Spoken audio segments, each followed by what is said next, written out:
Oops. All right. At this time, I'd like to reconvene the regular board meeting. Clerk of the board, please call roll. Arancibia, Present. Hall, Yes, present. Figura, Here. Solis, Present. Tarantino, Here. Aguirre, Here. Adamos. Here. Okay. We will now hold a moment of silence and do the Pledge of Allegiance, and I will lead that. Thank you.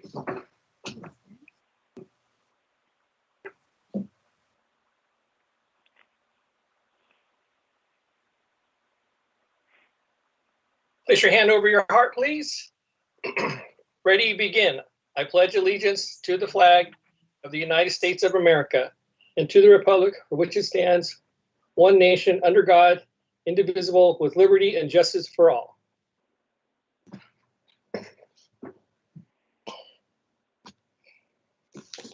Okay, let me get to the right page here. All right. The board took, I'm probably supposed to say the board,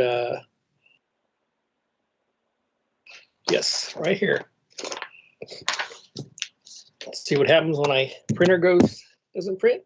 The board met in closed session preceding this meeting to discuss the following issues. 1, public employee evaluation, appointment transfer, Government Code Section 54957. 2, public employee discipline, dismissal, release, reclassification, reassignment, resignation, transfer, Government Code Section 54957. 3, conference with legal counsel, anticipated litigation, paragraph 2 of subdivision D of Government Code Section 54956.9. 4, conference labor negotiator, Government Code Section 54957.6. The board took the following action. Moved by Solis, seconded by Hall, to approve the appointment of Dr. Vernon Moore as Chief of Educational Equity and Support Services, with a vote of Arancibia, yes, Hall, yes, Segura, yes, Solis, yes, Tarantino, yes. Moved by Solis, seconded by Segura, to approve the appointment of Dr. Winters as Chief of System Improvement and Innovation, with a vote of Arancibia, yes, Hall, yes, Segura, yes, Solis, yes, Tarantino, no.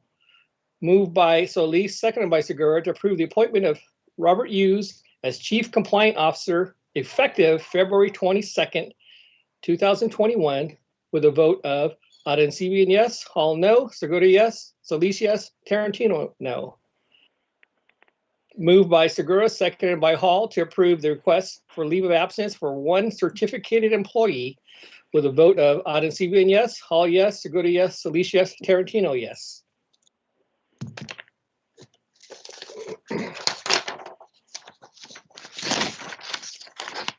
That takes us down to 6. At this time, I'll entertain a motion to approve the agenda for the February 8th, 2021 regular board meeting. Do I have a motion? Motion to approve the agenda. I'll second. Moved by Trustee Hall, seconded by Mr. Tarantino. Vote, please. Adamos, Yes. Arancibia, Yes. Hall, Yes, Segura, Yes. Solis, Yes. Tarantino. Yes. Motion passes 5-0. Thank you. At this time, we will now provide an opportunity for SDCOE Representative Dr. Mark Scrivarna to make any comments if he chooses. No comments tonight. Thank you very much. Thank you, Doctor. We'll now have an update for our interim superintendent, Dr. Aguirre. Thank you, President Segura. Good evening and buenas tardes to everybody. Welcome to our board meeting on this Monday, February 8th. This evening, I would like to highlight a couple of agenda items on tonight's agenda. Under F5, we have an agreement with the county, which is coming forward to support our community through the vaccination process. This item will allow our district nurses to volunteer to provide support and vaccinate members of our community. Additionally, our district is supporting vaccinations for COVID-19, whereby our school at Mar Vista High School will become a point of distribution or a pod beginning tomorrow. This is part of our larger approach during this pandemic. As news continues to come from multiple directions, we continue down the path of our philosophy, which is to prioritize health and safety. We would continue small group supports until we met the board's adopted criteria for reopening. At that point, we could open at 10% on a voluntary basis for teachers returning until a time when educators have had the opportunity to be vaccinated before a return. The rationale for this is that our community in the South Bay has been incredibly impacted and has had a very high case rate throughout this pandemic, the highest in San Diego County. With February being Black History Month, we're also bringing forward a presentation under item H1 to provide an update for the board and the public on the work related to the Board Resolution 4683, our commitment to Black Lives Matter. While this presentation will be informative, it will also be provocative as well, and remind us of the challenges that we face in this important work. That concludes my superintendent update, and muchas gracias.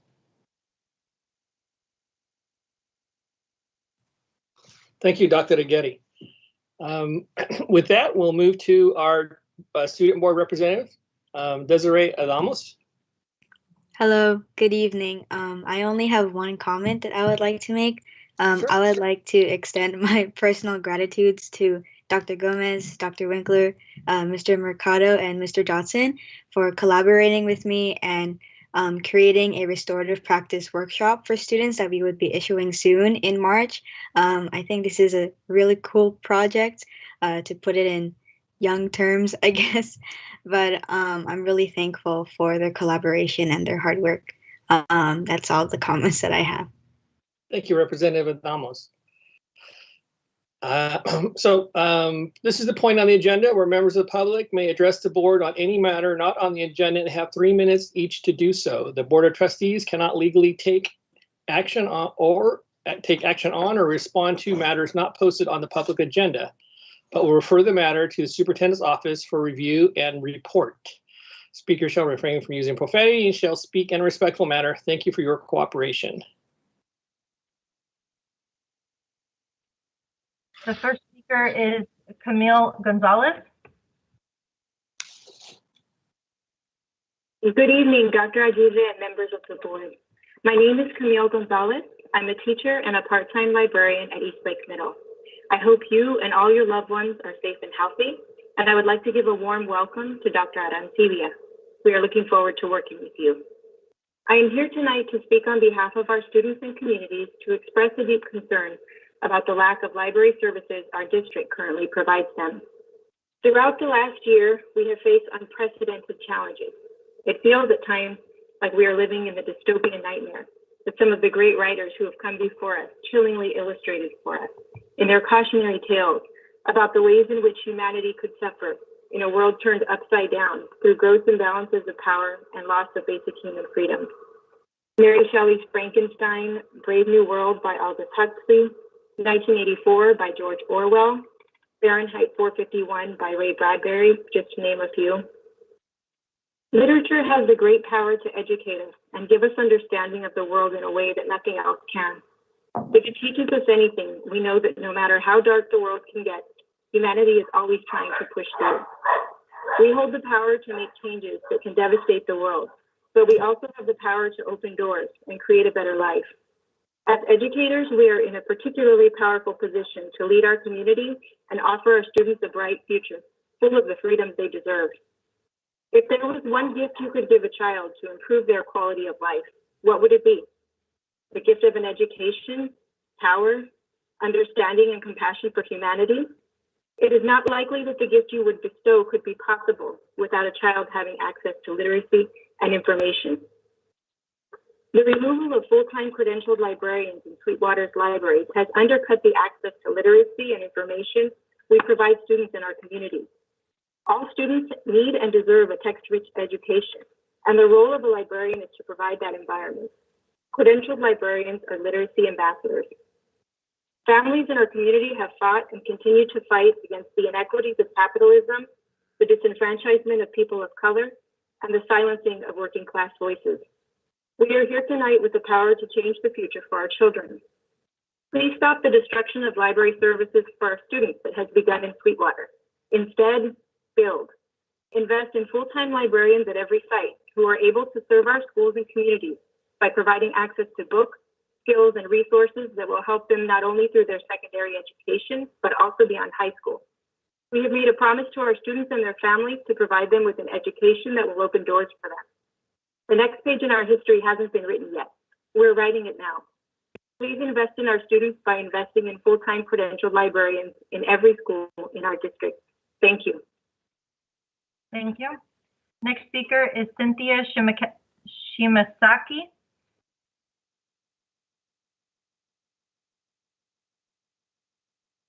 Hi, my name is Cynthia Shimasaki. Good evening. I'm a science teacher at Vista Middle School. I have been teaching school for 40 years. This last year has been extremely challenging and stressful for all the teachers I know, their families, and the community around us.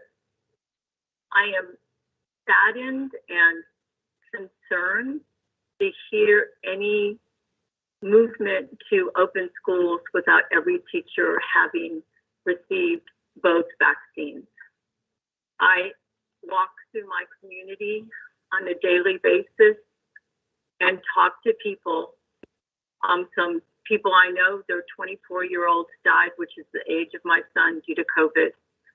I have neighbors 2 blocks away whose whole family had COVID, and their father, the children's grandfather, both children were my students, died of COVID January 1st.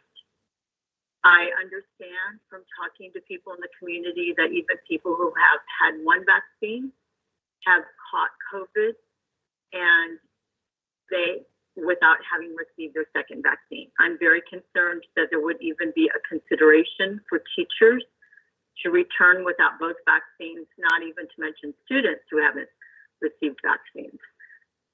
I would like for you to stand up for us and to keep us safe, to talk to our mayor, our governor, and expect that these things are taken care of before anyone returns to school, especially for teachers who are the older people who will be the ones who will be affected the most.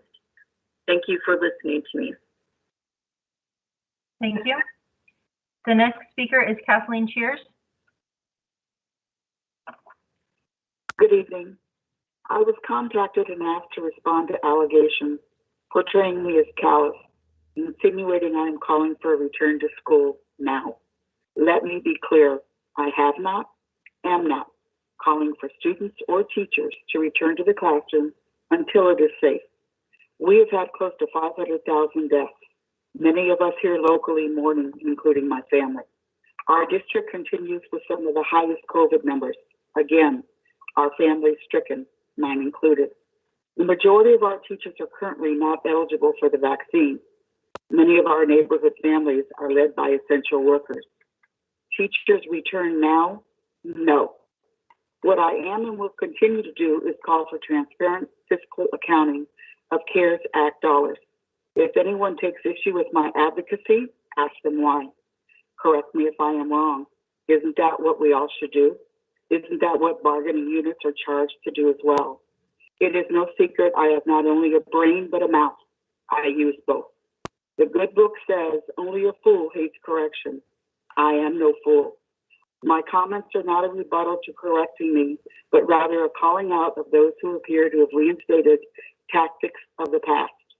My efforts serve 2 purposes, our students and fiscal responsibility. I have survived attacks by the worst of Socorro, Texas, a private investigator hired to investigate me, and an investigation this community's tax dollars paid for, the retaliation of past board members, and several others. So I will simply say, take a number. This community deserves to see an accounting of how many CARES dollars each school site received. I am calling on the district to provide a summary of allocations by funding source for each and every individual site receiving CARES Act money. Detail where the supplanted salary savings went and an itemization of PPE the district purchased, which was not then subtracted from individual site budget. In closing, I was struck by yesterday's Super Bowl definition of hero, someone who looks out for the needs of others. For example, our teachers, and the actions of teacher Mr. Tremaine Davis. He stood as a symbol of teachers, counselors, librarians, and IAs, who so many depend. We say the words thank you, yet our heartfelt respect and admiration is not nearly enough. One thing I have no doubt, upon return to the classroom, you will be met with a newfound parent appreciation. The students will greet that first day with smiles. Stellar, caring teachers, like Miss Chris Elam, back doing what they love. Miss Elam, who I find myself on opposite sides of the aisles with on some issues, yet an educator who represents the best in her profession and commands my respect. Thank you very much and have a good evening. Next speaker is Michelle Beal.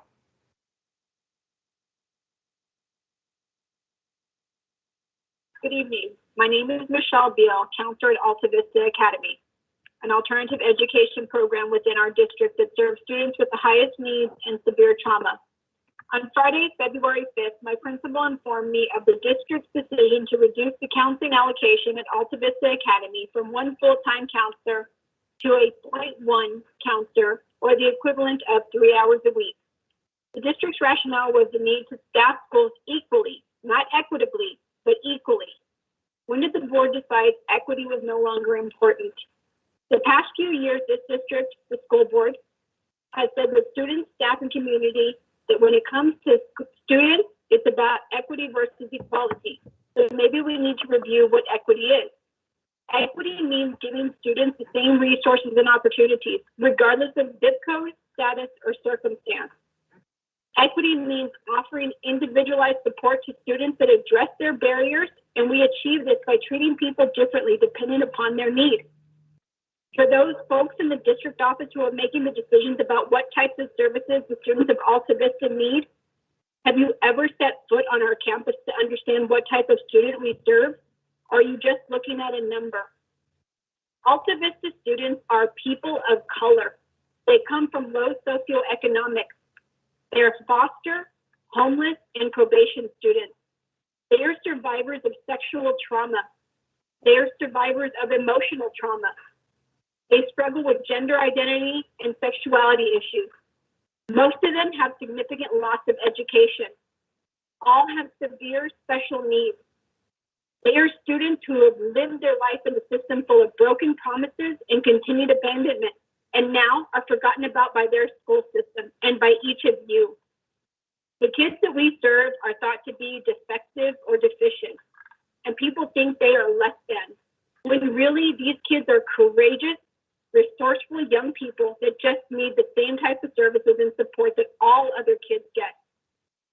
When we need to give them critical resources, the supportive relationships that will last them throughout their life. We need to understand that in order for these students to be successful, we need to treat them equitably, not equally, because for these kids, life has never treated them equally. Mr. Tarantino, Ms. Hall, Mr. Segura, last year you advocated strongly to bring back our learning centers because you understood the need. Students at Alta Vista Academy, their needs are probably 5 times greater than those attending the learning centers. So I ask you, Mr. Tarantino, Ms. Hall, and Mr. Segura, are you going to advocate that the students at Alta Vista Academy be treated equitably and staff our school with a full-time counselor to provide students the services they need? Or are you going to be part of the system of broken promises that has given up on them and discarded them? Thank you. The next speaker is Ranello Armas.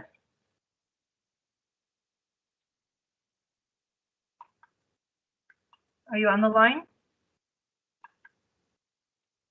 Rick Sevilla.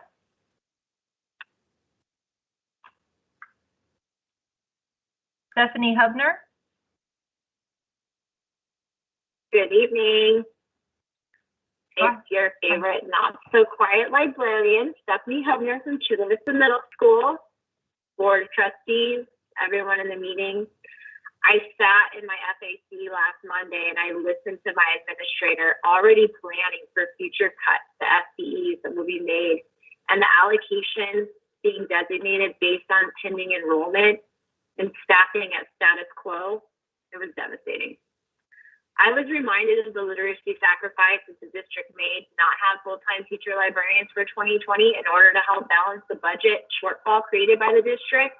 And the board made it clear back in the spring that it was their intention to reinstate those positions full-time for this coming school year. Because of this, I just want to draw attention to the board and all the public to hear now that these potential layoff notifications that are going to be given to our teachers shortly, they can totally be avoided. I urge the school board and the budget makers of Sweetwater to project accurately and include the reinstatement of librarians full-time district-wide and publish this so that schools can properly plan for staffing for next year. As always, thank you guys for your dedication to the students of Sweetwater and the betterment of the South Bay community. Good night. Thank you. Cesar Fernandez. Good evening, trustees and Dr. Aguirre. My name is Cesar Fernandez. I'm a father to one student in Sweetwater and one in Chula Vista Elementary. I have been an educator in this district since 2006, and I'm also the vice president of Sweetwater Education Association. I am also married to an educator in this district. My responsibilities and affiliations are important to note because I have experienced the effects of COVID as all of these. As a father, I had to decide to send my children to in-person sports. My youngest was quarantined at home 2 weeks after going on campus because an adult he came into contact with tested positive. This made the decision for my oldest one very easy. As vice president of SEA, I've been involved with crafting policy that would keep our members and their families as safe as possible. Please note that I didn't say absolutely safe, I said as safe as possible. SEA's bargaining team spent many hours negotiating the terms of safe as possible with the district, and I thank both sides for that. I also have to note that this district, unlike some throughout the county and the state, have not tried to force us back on campuses. Point blank, this has saved lives and many others from the lingering conditions of beating COVID. The negotiation process led to the establishing of the many in-person cohorts currently implemented across the district. With the understanding that these supports are necessary for our struggling students, both my wife and I volunteered to teach in person. As we let out for winter break, my wife and myself and my youngest son all tested positive for COVID. We endured 15 days of COVID with some very difficult symptoms. And despite not getting together with family for any of the holidays, my in-laws also got COVID about a week after we did. Both required hospitalization, and only my father-in-law came home. My mother-in-law, Alicia Monge, worked in the cafeterias of this district for 20 years. That smiling face serving students at Castle Park High, Granger, National City Middle, and Otay Ranch High School. That face is gone, and in 1 week, we will bury her. It is very bittersweet to see the social media stories of elderly people and those that need the vaccine getting it, knowing that my mother-in-law was just so close. As I said before, there is no safe when it comes to COVID, only as safe as possible. A large part of that will be not forcing teachers to go on campus until every one of us that wants to be vaccinated gets the vaccine. So please continue to do the right thing when it comes to the safety of those who give so much to this district. Thank you. Thank you. Tom Lee. Good evening, Superintendent, board members. My name is Tom Lee, and I am a teacher at Eastlake High School, as well as the treasurer of SEA. And in the classroom, when I'm teaching AP Biology, they call me Dr. Lee because I have a PhD in parasitology, which means I know a little bit about infectious disease. I want to talk to you this evening about the logistics of reopening and going to phase 2 and phases beyond that. And the key thing, well, really, I have two asks for you this evening. The first one is to give us a fair chance to develop immunity. And I am pleased to hear Superintendent Aguirre mention a priority that teachers get vaccinated. Thank you. Just to remind you, the immunity process takes 6 weeks. All right, it's 4 weeks between the injections and then another 2 weeks in order for immunity to develop. So as was mentioned, you can get your first vaccination and you are not protected, you can still get COVID. To that end, we are going to need a reopening plan that gives us 6 weeks after the last teacher or staff member gets their first vaccination, not just time after vaccines become available. You know that as soon as phase 1B of vaccination opens, those appointments are going to be very difficult to get. All of our staff are going to be having to spend extra time while we are working to try to get those appointments by making phone calls and being on the internet. That is going to be incredibly challenging. So I think we might need some asynchronous days for that. And I think the vaccination process itself is long waiting in line. We're going to need asynchronous days for that too. Now, my second ask relates to that. Can you help us with the logistics by somehow getting the county to set up a vaccination clinic for our district staff, where we can spend maybe 1 to 2 days and vaccinate everybody in our district, and then 4 weeks after that, spend 1 to 2 days and vaccinate everybody with their second dose. If we can do that, we can have an organized process of getting immune and be able to return to campus in a reasonable time. If we're all up on our own devices, it's going to take weeks for us to get that first vaccination. And we will be returning to campus while some of us are not immune. Just to remind you, return to campus in any form means people will get sick, as you just heard from my friend and colleague, Cesar Fernandez. So please keep that in mind, keep the logistics in mind, and set a time schedule that lets us get immune. Thank you very much. Trevor Angood. Good evening, Dr. Aguirre and members of the Board of Trustees.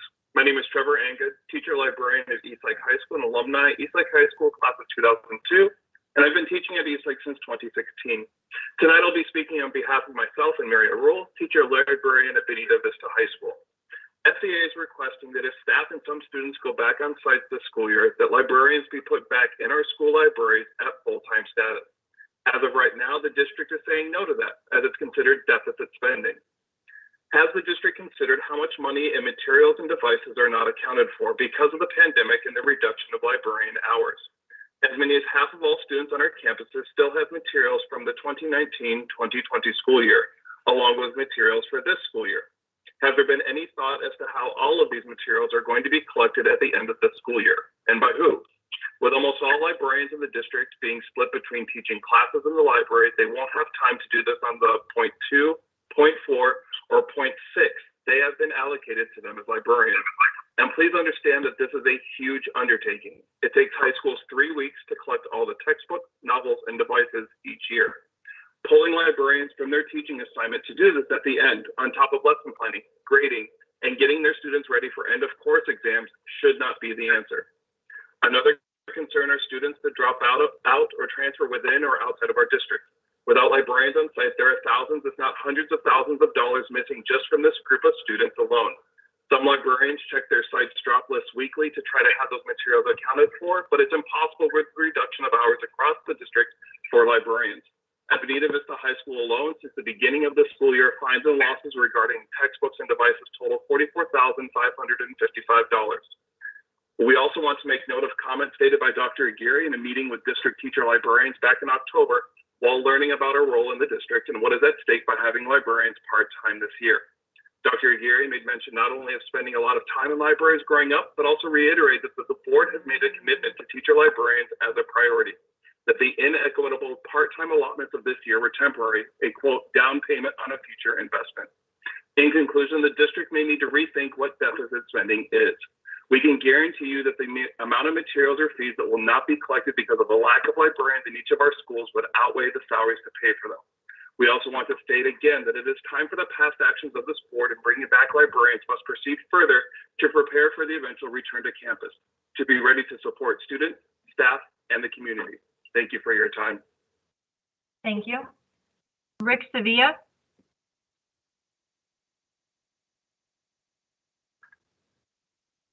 Yes. Go ahead. My name is Rick. Can Can you hear me? I'm sorry. Yes, go ahead. Thank you. My name is Vista. I am currently the president of SCGA. And today I'm first of all, I want to introduce myself in that sense. I know that this is my first time speaking to the board. More than anything, it's a pleasure and an honor to be here. And the reason I wanted to, again, express some concerns that came to my attention through not only my membership, but through several of my colleagues as well. And it's basically we're talking about some of the things that are going to be coming up in reference to the decisions that are going to be made on East Hills, Alta Vista, and options. And what we're talking about is more than anything the counseling allocations and how those are going to be utilized in those three specific schools. And I just wanted to make sure that everybody's aware that those are our neediest populations, obviously, and want to make sure they get the service that they need. And when obviously some of these things that we're talking about can be settled at the table, bargaining and so forth, but I just want to make sure that these students get the services they need. Thank you. Thank you. There are no further speakers.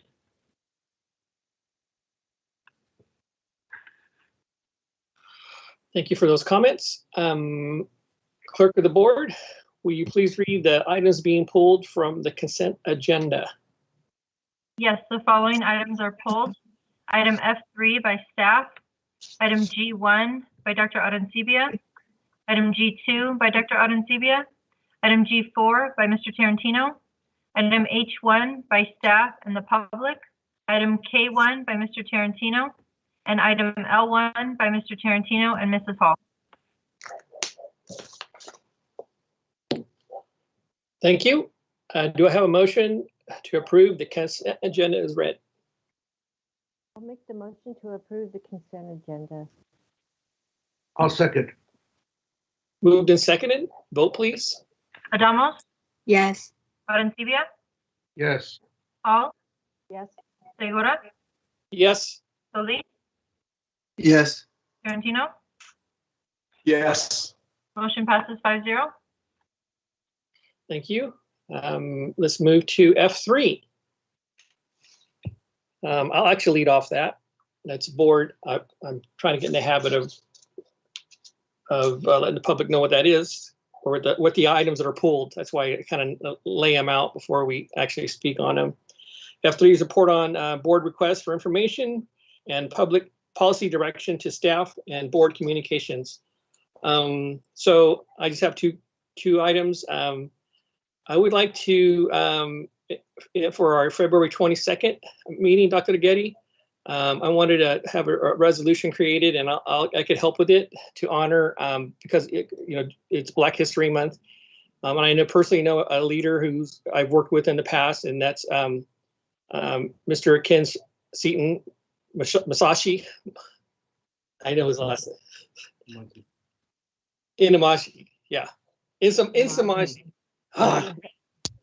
He's gonna. Good thing he can't. I can't see him. He'd get me. But anyways, I have some words that I could help draft, but I'd like to have resolution, honoring him. He's done a lot of great things in his life as a labor leader. Him and his wife, Fahari. So and I know Ken has worked with Cesar Chavez back in the day, and he actually created the United Domestic Workers Union and led that for a number of years. He's done a lot for not only the Black community, but for the labor in its own right. So that's one thing. The other thing is I just have just a short comment on. I know we have a committee working on the graduations. In terms of the students graduating and getting and the seniors moving on. So I just would hope that as this committee looks at this, that we kind of we all, at least I know, I understand the pandemic and the effect on the students and all the educators and teachers and everybody. But it's my philosophy that we could have some sort of grace and understanding for the community, and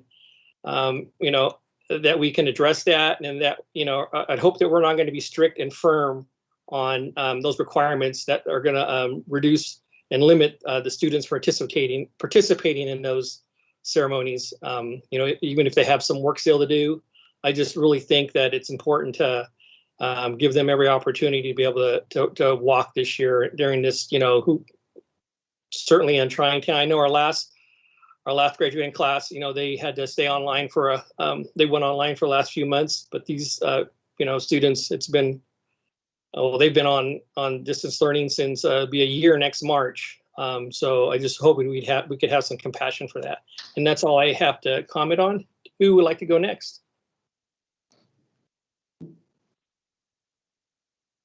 Anybody? Mr. Tarantino, thank you, sir.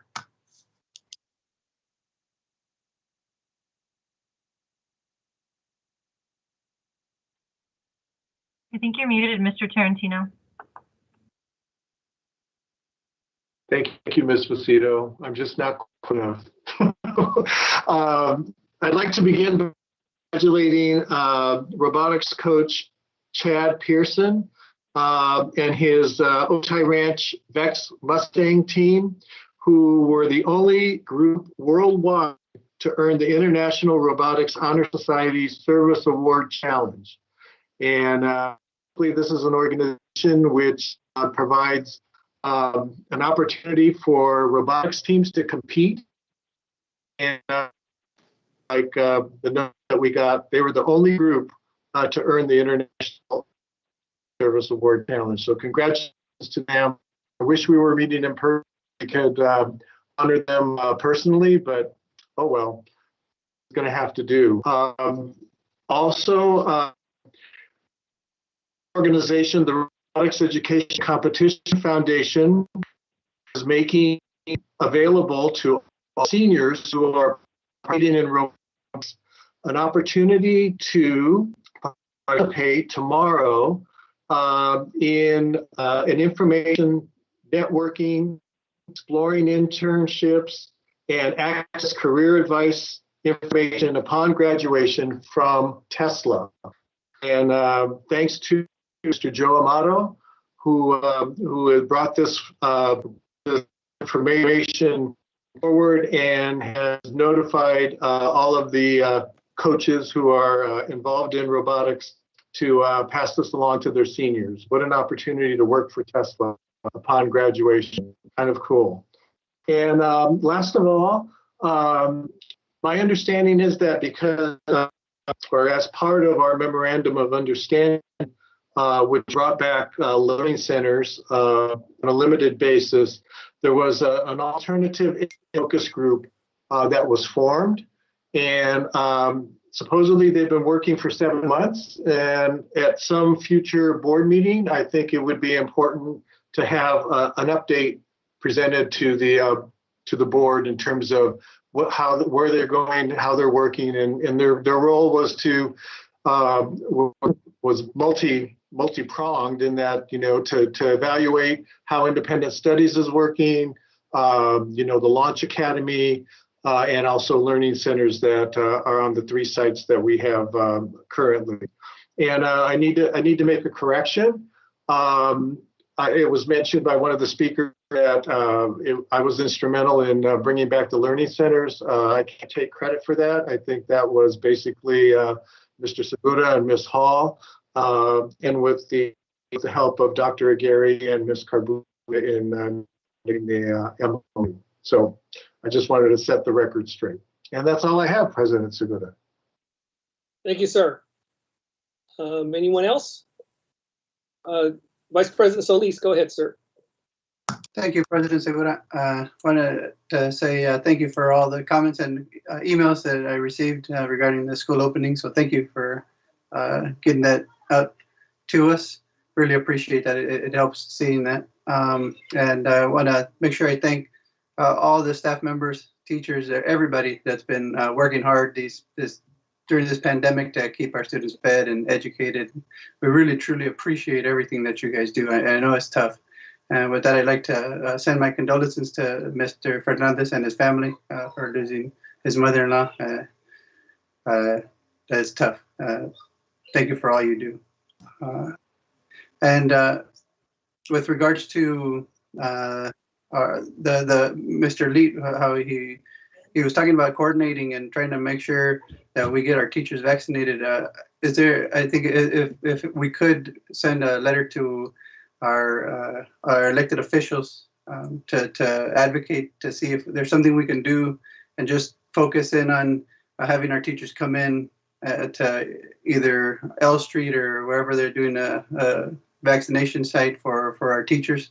So it is not a big mess. If that's not possible, if we can find a way to see if we can get somebody to help get appointments for our teachers, so the teachers aren't doing it all by themselves. If there's anybody available to make phone calls or go online and click and get appointments for people, for our teachers and our staff, whatever possibility, so we can start looking into that and make sure we have an approach that won't make it a big old mess. So I appreciate that comment, and also I would like to see if we can get an update with regards to these counseling allocations.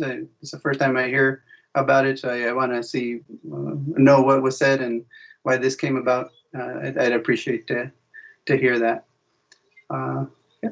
And that's it. And happy Black History Month. Thank you. Thank you, Vice President Solis. Let's go to Trustee Hall. Ms. Hall.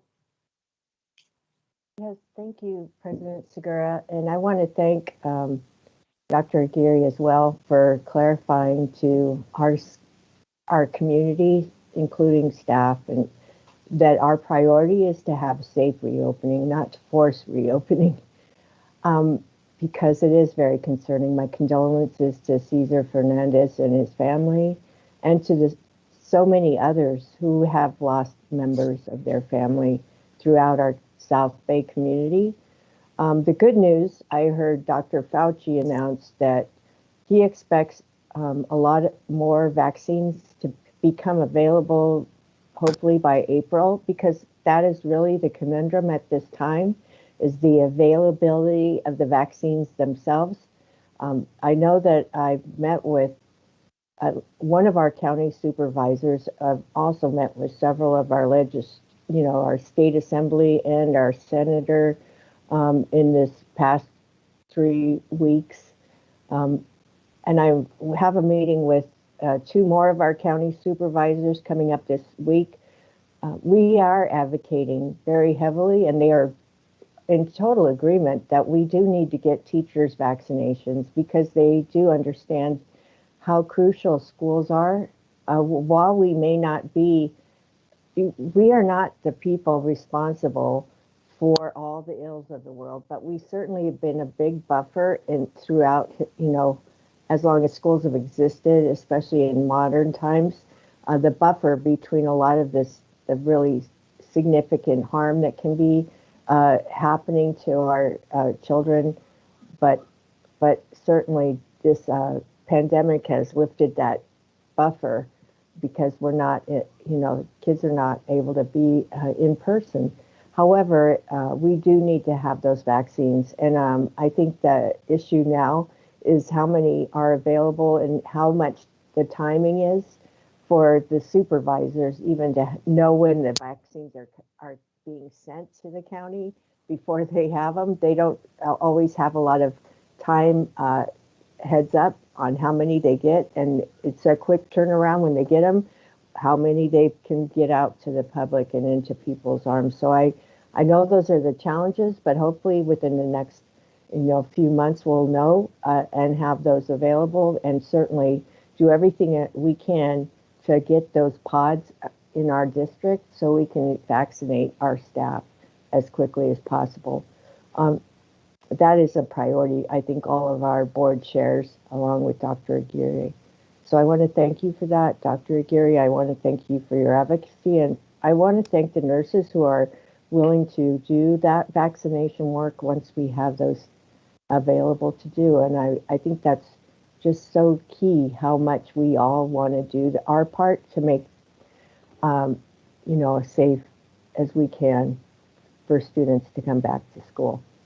I also want to thank you for the work you've done to help with I think what I want to say is to help with communicating that out. But it seems like sometimes that communication doesn't get it out as well as it might. But we are really key on that, and I appreciate your remarks tonight in your statement. Also, I do have a couple of requests. One is one of the things we hear a lot about our students and what's happening in the schools, and I think that's really terrific. What I'd like to see is a presentation from our adult ed and what's happening with them, where they've come in the last year. I know we have 3 course descriptions on our board item tonight, so there's a lot of things, a lot of work going on. And I know that one of the focuses this year was on really reaching special needs population, adult population. So if we could have a presentation from Dr. Burke, and I would really appreciate that as well. And I want to say how important it is that we not only look and honor Black history, but the heritage of our African American Black people in our district and in our country and in our world, because it's been significant and oftentimes ignored. But I really want to thank the people that I've been learning from, and there's so much to really learn and to recognize, so that I really want to be part of the solution, not part of the problem. And so some of that, I just want to recommend some books to everyone. If you haven't read them yet, I would really recommend you Stamped. That's one book. And I just got a John Lewis's autobiography, so I'm really looking forward to reading that. There was a book club that I was joining, but I didn't get it in time to read it, but I really appreciate that. And another one I'm doing now is Colored by Law. The Law of Color, yeah. So some of these things really open up a different mindset for us, and I think it really is helpful, and it gives you such a great perspective and really helps you change your own behavior and mindset so that you can change our world. So that's all I want to say. Thank you very much. Thank you, Trustee Hall. Dr. Adencibia. I wanted to first start off by saying, it's important that we commemorate Black History Month, and remember that Black History Month doesn't just have to be this month. It can be every single month of the year, because we also have to remember the contributions of African Americans happens every single day of the year. So that's the first message I want to go out there. We understand that. I understand that. I'm a big fan of James Baldwin, who in many ways is a soothsayer in terms of the history and the future of the African American struggle and Black struggle in the United States. I also want to express my heartfelt condolences to Cesar Fernandez and Ana Monke for their loss. And I think it's a case study because of what's going on in the South Bay. Yes, we have these tensions that are taking place between youth and wanting to go ahead and open up and participate in athletics and be back with friends. And yet at the same time, too, we also understand the gravitas that we have to take into account when making those decisions, because it's not about necessarily our students or even their parents, but rather the grandparents, the abuelos, the tios that are not in the best of conditions to be able to handle a virus like we're seeing right now. So I ask that everyone just take the time to have compassion, to understand that these situations are not only for what's going on in the schools. And of course, we must have every teacher with vaccinations before they go back. And that's one of my personal opinions, because I cannot believe that we would put anyone in harm's way to be able to have them be instructors and get COVID. Number one. Number two, the other part is it behooves of us as a community to come together to take the vaccine. I was blessed. We were able to get my 74-year-old mother in for a vaccine last week. And for me, that ended up being a situation where we felt a little bit more secure about her health in the future. But please, folks, encourage all your abuelos, all your tios to go out there, your grandparents, your uncles, to get the vaccine as soon as possible. They're available to almost everyone 65 and over. Take the time to get the shots. This will become a community effort. The only way we can open up schools is by having the vaccine help us open up schools. So that's the responsibility that we all have as a community.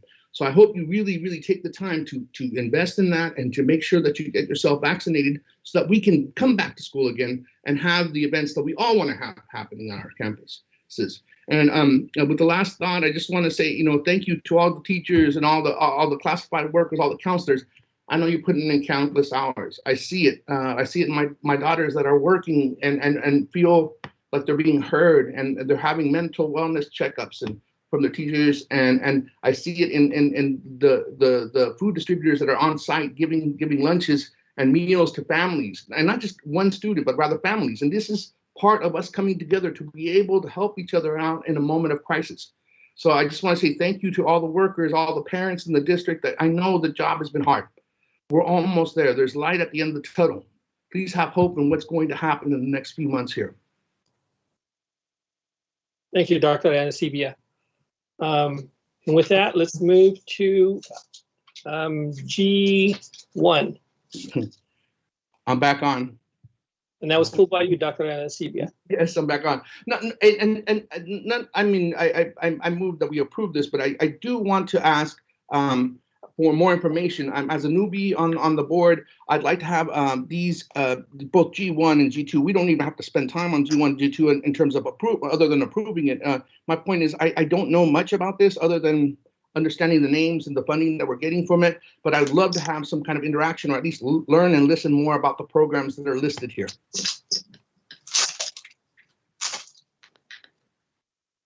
Thank you. Dr. Aguirre, did you want to comment on that at all?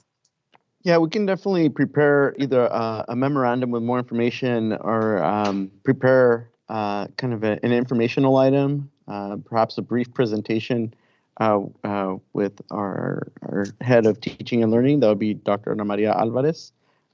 If more information, again, given that it's important from time to time to refresh and or bring new information in. So we can prepare information at a future board meeting to provide greater context. Please do, please do. And I know that work is so critical to our students. The critical hours work is just so important and critical to all of our students, even in a time period of COVID.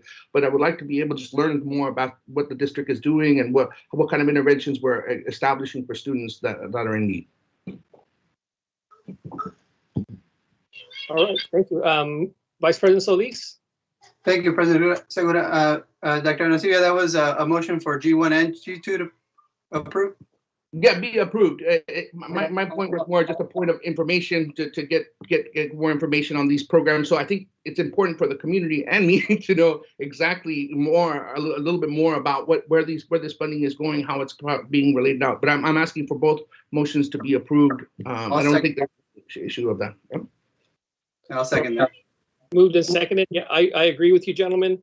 I think, I know it's different this year, because of COVID, but I would like to I would like to know what they're having success in and what they're struggling with, and how's it going? Just an update on it. I know we've had them in the past, so it definitely something that we could definitely use in the community as well. So with that, there's a motion and a second. Vote, please. Adamo? Yes. Arancibia? Yes. Hall? Mrs. Hall? I'm not sure what happened. Hall? Segura? Yes. Lee? Yes. Tarantino? Yes. Motion passes 4-0 with 1 absent. Hall.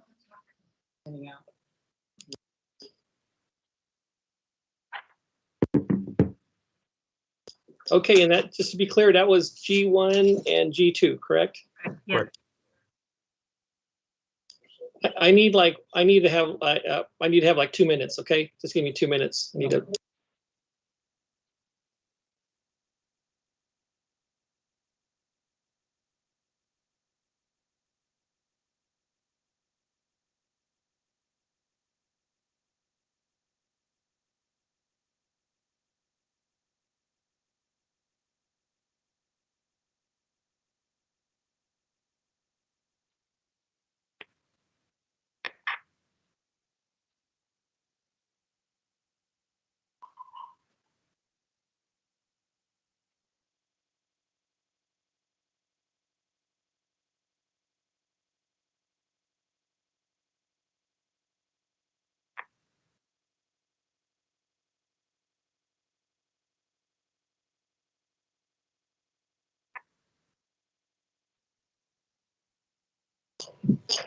Thank you. So let's move to G4. Now it's pulled by Trustee Tarantino.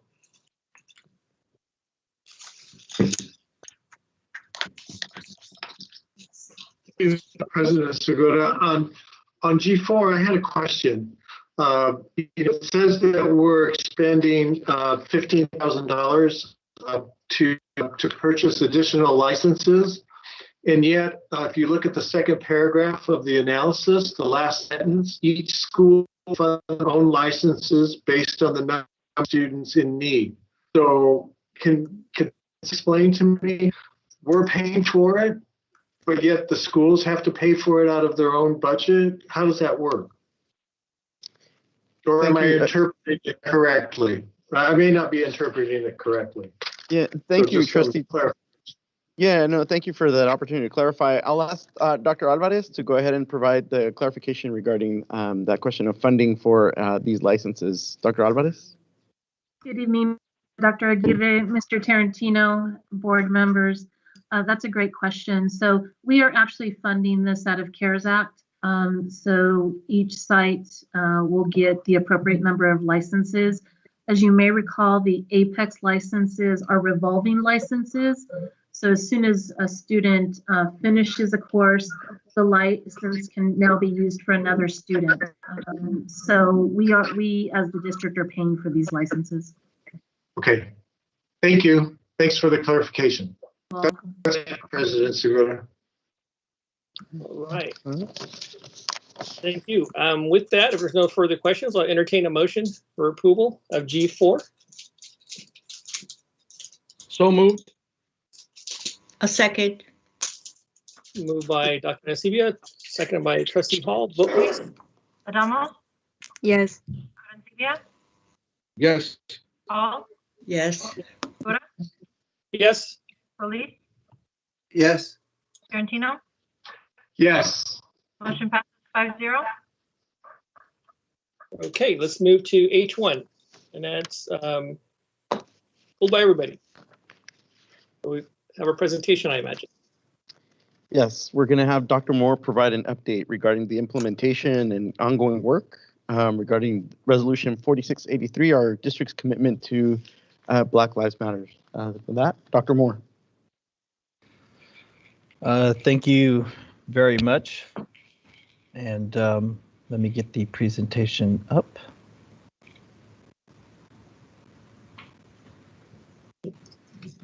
Thank you, Chief.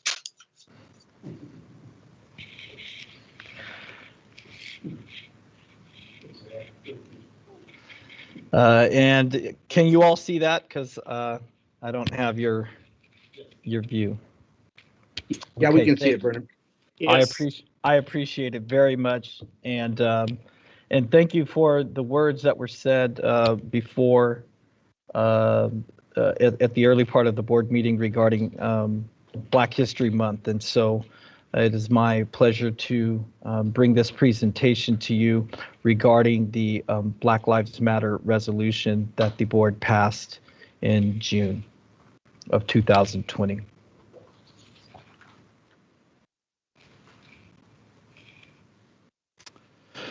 I think it's important as we begin to recognize our context. In addition to the pandemic, we are living in an extraordinary time of extraordinary upheaval. When this resolution was passed in June 2020, it was right in the heels of some extraordinarily devastating events in our country. We had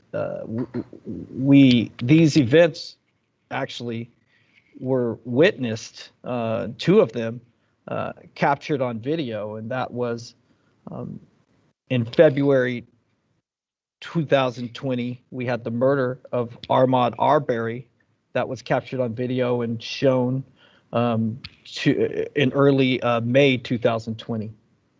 The murder of Breonna Taylor by law enforcement in Nashville, Tennessee was also not shown on video. That one wasn't captured, but that happened in March of 2020. And then finally, and this was a video that I'm certain everyone, if not most of us, have seen, the murder of George Floyd on May 25th, 2020. And that then sent a resounding shock through not only our district, but through the entire nation and the world. And that, again, is in the context of political upheaval as well as the coronavirus pandemic. Shortly after that last murder of Mr. Floyd, on June 3rd, Dr. Joe Fulcher, our Assistant Superintendent of Culture, Equity, and Support Services, held an open dialogue with district employees, and hundreds of folks got onto that dialogue, and there was the energy of that meeting was so important, and it really led us, I believe, to engaging. Preparations had already begun to review this resolution and pass it, but on that June 3rd date, a lot of emotions bubbled up and a lot of energy was created to make sure that when this motion was brought to the board on June 22nd, later that month, it received the acknowledgement and approval. I should point out that this slide, which I think really does capture our context, was not created by me. It was actually created by the team that's doing our discipline plan collaborative process. And I'll be referring to that later on in this presentation. Let's take a look at Resolution 4683, the resolution on the commitment of Sweetwater Union High School District to Black Lives Matter. And I think what's important to recognize in this resolution, it begins with a lot of whereases, as most resolutions do. And this is the first, therefore be it resolved, which is the pieces of the commitment that the district agreed to and approved in this resolution. And I think it's just important to read that first sentence of the first paragraph of the therefore be it resolved, that the board declares that the lives of Black students and the Black community members matter. We as a board are therefore committed to continuing to address systemic racism towards Black students and will continue to prioritize and target their academic achievement. It's also very important to recognize that this work is not done in isolation, but rather in collaboration with our community and our partners. And one of our partners is SEA, the Sweetwater Education Association. That very next month, in mid-July, the board of directors met to set priorities for the upcoming year. And they forwarded a letter signed by the president and vice president and the executive board indicating, and this is, I think, needs to be called out, that the district has drafted a resolution with the intention of achieving systemic change and measurable outcomes. Resolutions are not enough. There must be actions to support the words and ideas they represent. These actions must be implemented district-wide and yield evidence of progress for our Black students and staff. And it was really immediately following that commitment statement by SEA that the group that's come together to support this resolution gelled and really came together. And I'll speak a little bit about that in a moment. Would love to talk about the partners that we've been working with since this resolution took place and even before this resolution. For example, the Black Minds Matter Advisory Group, which is now an advisory group to all of San Diego County. Many of our employees, parents, students, and others are participating in those meetings. The meetings are held, they were held on Sundays, and then the group moved the meetings to most Wednesday nights throughout the month. I think it's now every other Wednesday night. And this is a very powerful group headed by Katrina Hassan Hamilton and Victoria Peterson.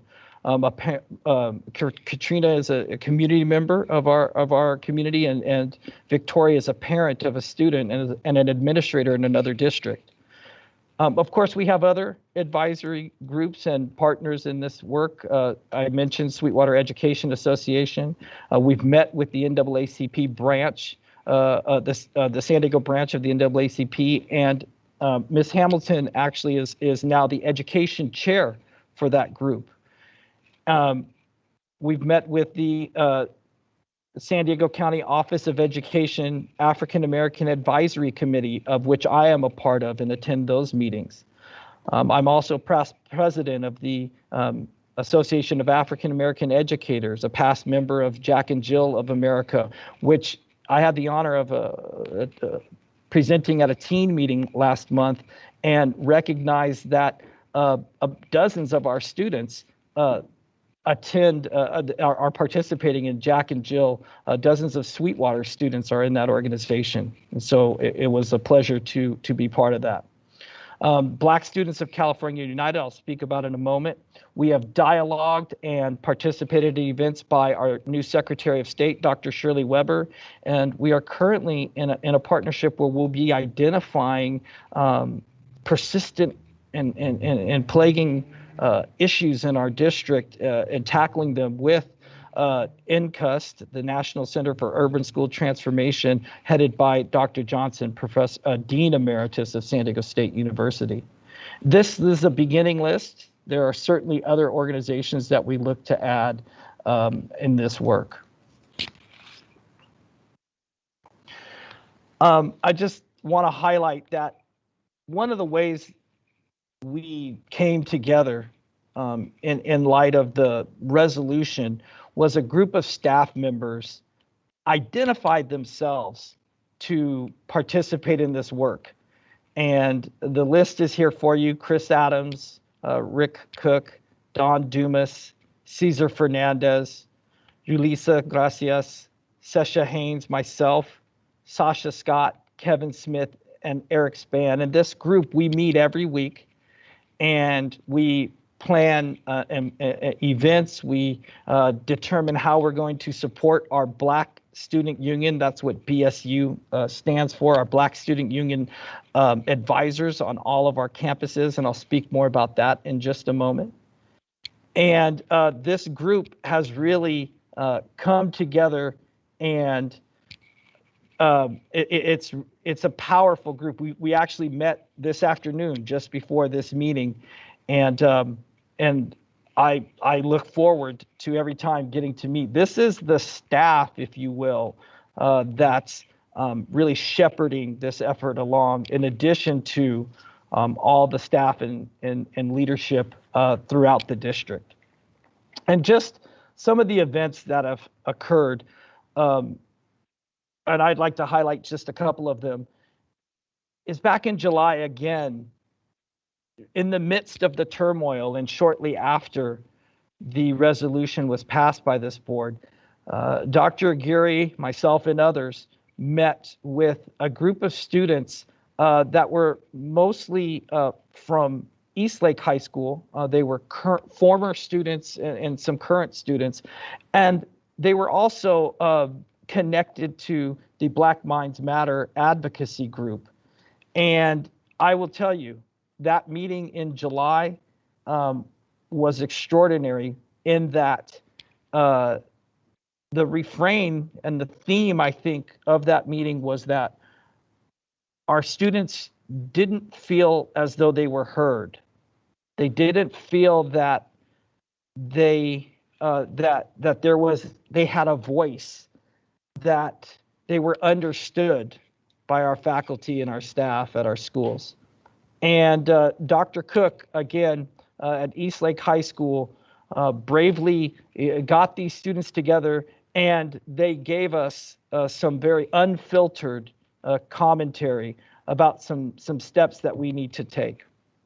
That meeting was followed up with a meeting with the Black Minds Matter advocacy group, as well as a series of meetings, including the San Diego County Office of Education Equity Conference last month, my meeting with the San Diego chapter of Jack and Jill, their teen meeting, and as well as our empowering speaker series that happened just last week, and I'll speak about that in a moment. Just to highlight some of our events, we met with in August at the back to school kickoff that Dr. Weber holds. That was when she was an assembly member in the 79th, but I can imagine now, as our first African American female Secretary of State, she will make sure that these events continue statewide. And it was a wonderful event that our leadership team attended and answered questions from parents.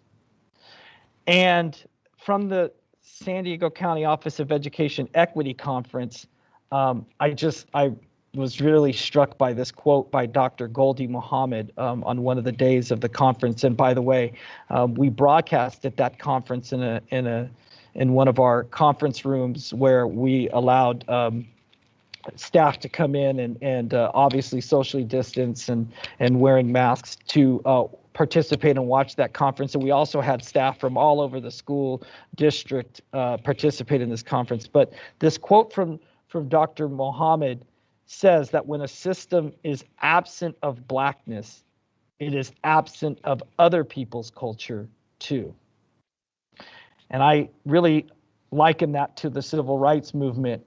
When one group stands against injustice, it can propel all of us. One of the steps that we've taken is we've identified advisors on 75, right now we have 75% of our campuses, and that includes our alternative programs that have active Black student unions, and all of those have active Black Students of California United accounts. And I'll speak just about that very quickly. The Black Students of California United is a statewide supportive group that we've committed funds to to really augment and support this work on our campuses. The BSCU website is an excellent website full of resources and relatively user-friendly. We're all learning how to navigate this website, but every one of our BSU advisors has a login, and everyone that has an active BSU at our schools has activated this account, which is really great to see. On the BSCU account, these are just a sampling of some of the resources that can be accessed through the account. There's tons of lesson plans and ideas for Black student unions. And probably most exciting is next month, there's a student leadership conference where they're bringing in guest speakers from not just California, but from all over the nation to, of course, talk to and empower our students and hopefully give them some words of wisdom. And so we're looking to identify students to attend that conference, and we have already allocated some funding for those students to attend the conference as well. I would like to point out that Miranda X is the program director of the BSCU. She's based out of Los Angeles, but she has been extraordinary and a great resource, making herself available not only to speak with the elder group that I mentioned earlier, but also with our Black Minds Matter advisory group. And it was actually that Black Minds Matter advisory group that really put us on to the BSCU. And so we're proud of that partnership and where we've gone so far. I'd like to talk about our Empowering Speaker Series. Our first one of these was held just Friday or so ago, January 29th, and we had invited Charles Whitaker, the Dean and Professor of the Medill School of Journalism at Northwestern University.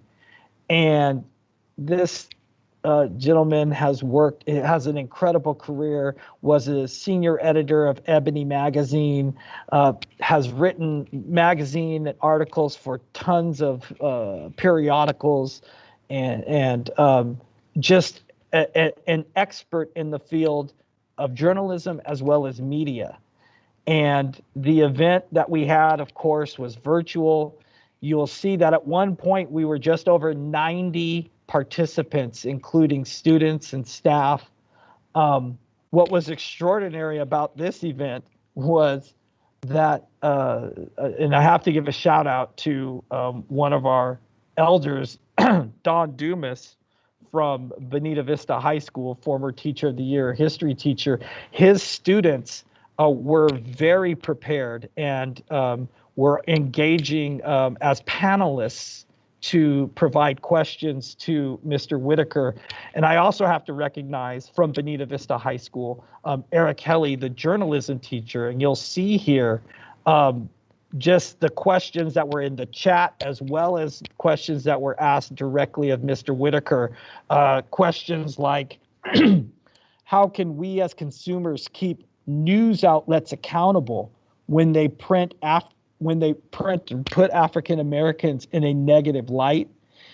In your opinion, what are major changes have to be made in journalism industry to provide equitable coverage of all demographics? And I must tell you, not only did Mr. Whitaker respond to these questions with grace and candor and incredible intelligence, but there were questions that didn't get answered, and we have emailed them to him, and he has committed to review them and answer them. And his response back to us was, these are better questions than I get from my journalism students at Northwestern College.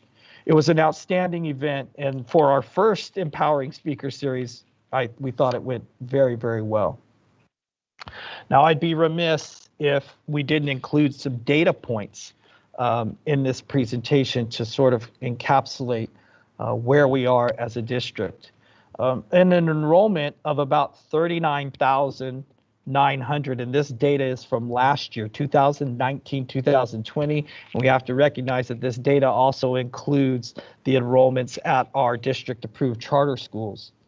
But in this enrollment, we have just over 1,100 students that are identified as African American. And so that's about 2.8% of our population. When we look at, and this data point was created by our Human Resources Division in December. And so this is data as of December. It's probably a few changes, slight changes. But as you see, we have about 6 district level administrators. That includes certificated and classified at the program manager position or above. That's about 14% of our administrators are African American, which is a promising number. That actually is beyond what our population is in the district. Of course, when we look at site level administrators and certificated staff, we do see more in alignment with what our population is, and that 96, the number of 96 staff that you see at the very bottom, of the almost over 3,600 staff that we have, is about 2.6% of our employees are identified as African American.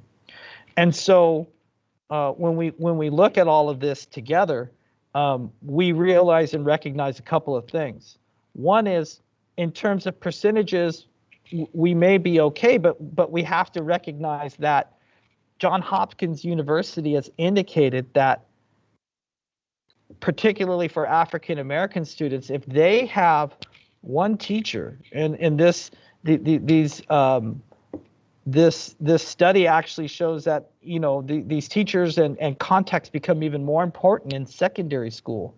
But if they have one teacher, they're more likely to go to college, one teacher that's African American. And so what's great is on January 20th, Dr. Reyes, our Chief Human Resources Officer, met with the BSU elders to talk about a recruitment and retention plan for African Americans. And we began that dialogue, and we look forward to continuing that with the Human Resources Division and determining what supports are needed to keep the ones we have and recruit some more qualified folks into our district. We're excited about that. This data point is troubling, and it really should be troubling for all of us. This data point reflects a data point that we see at the state level as well as across the nation. This is a 5-year glimpse of our enrollment and then compared to our suspension rates. So for example, in 2015, our enrollment was just over 41,000 students. And the suspension rate for those students was 4.8%. However, when we look at our African American population in 15-16, it was just over 1,100 students with a suspension rate of 8.9, almost double that of the district suspension rate. You will see that that's a trend that carries throughout these last 5 years. The data for 2019-2020 was just recently released. In fact, it was released about a week ago to the public, and we are in the process of reviewing that data and taking an even deeper dive to identify where the suspensions are occurring, at which schools, as well as to examine the reasons for suspension. It should trouble all of us that our African American students at such a small number compared to our larger population are suspended at such a higher rate compared to other students. And again, this is a trend that we see all across the state as well as the nation. And this it will be something that I will be focusing on, as well as our BSU elders and others and district leadership. All of this data is from the California Department of Education DataQuest website. It's just put together here for you in a nice table.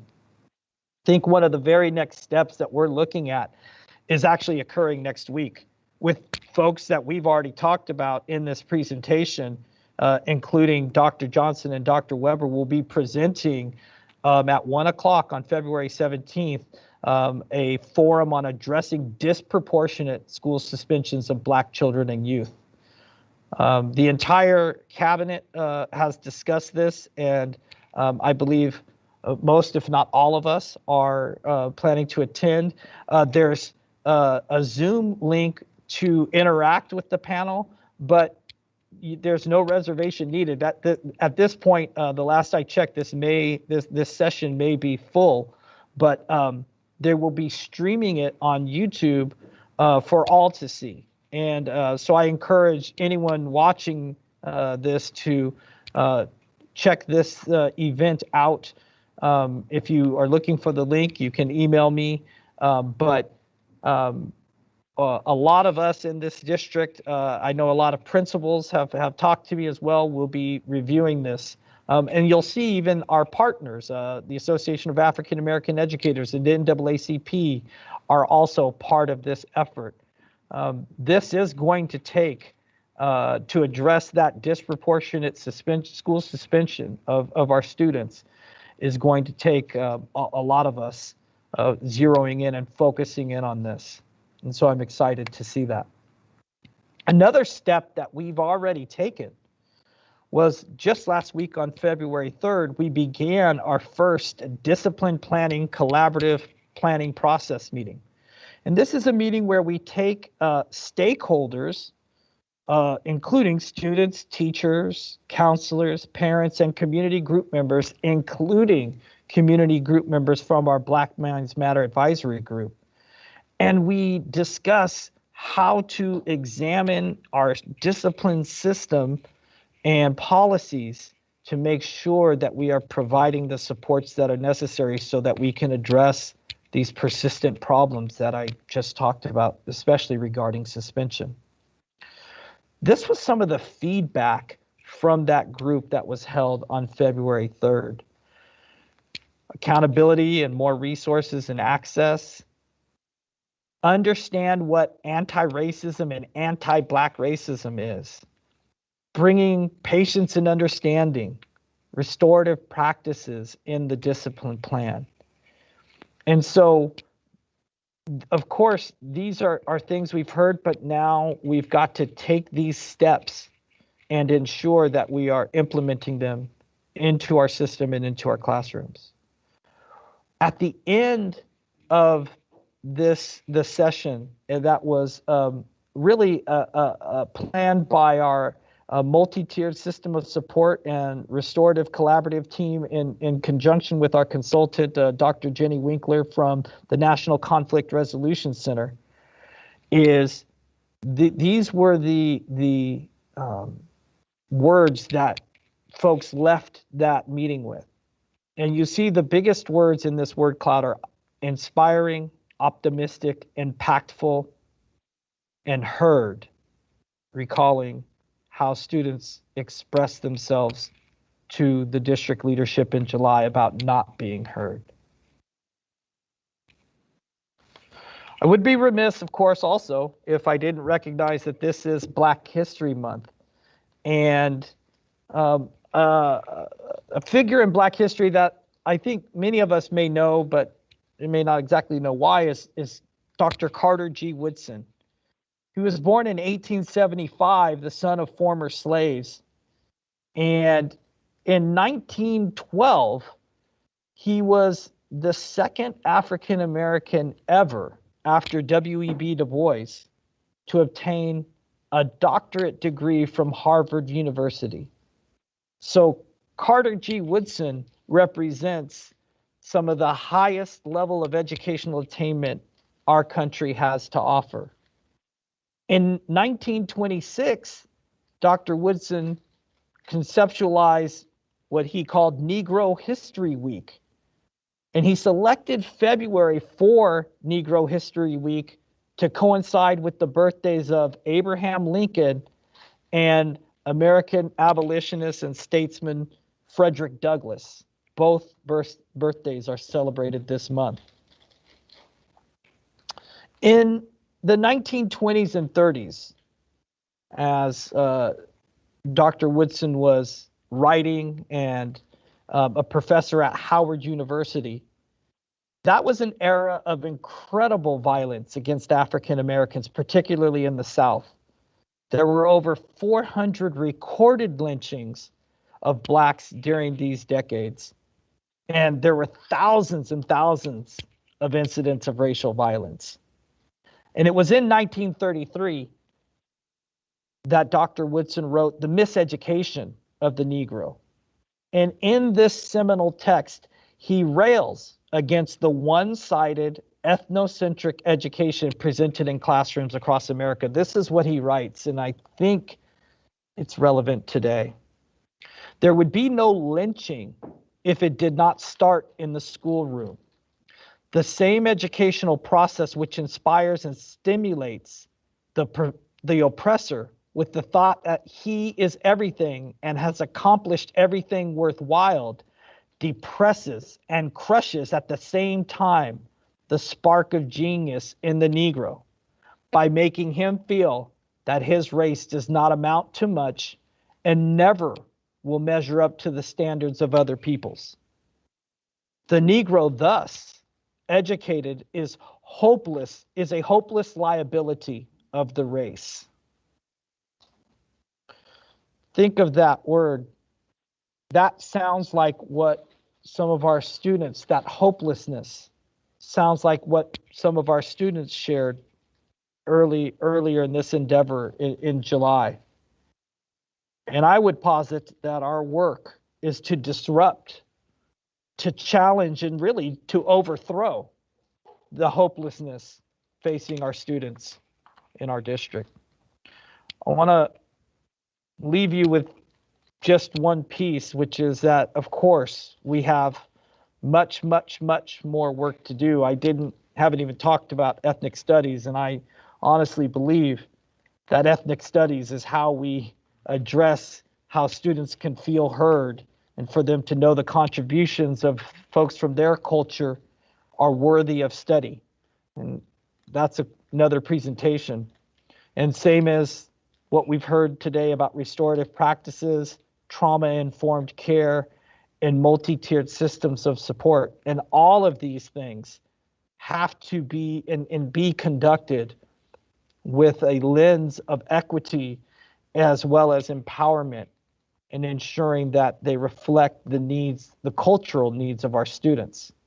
Didn't get a chance to talk about law enforcement, but I can tell you that our relationships with law enforcement will be before this board soon enough as we talk about contracts with our law enforcement partners and how they should reflect some of these matters that we're discussing today. Certainly cultural competence and making sure that we are addressing destructive behavior and mastering cultural competence. I think it's going to be time soon to have a discussion about standardized testing and the problem that it has posed, a persistent problem it has posed for our students. And of course, training and ensuring that our professional development is strategic and thoughtful. And this is done while we hold all of ourselves accountable for this work, as well as while we celebrate our cultures, all of our cultures.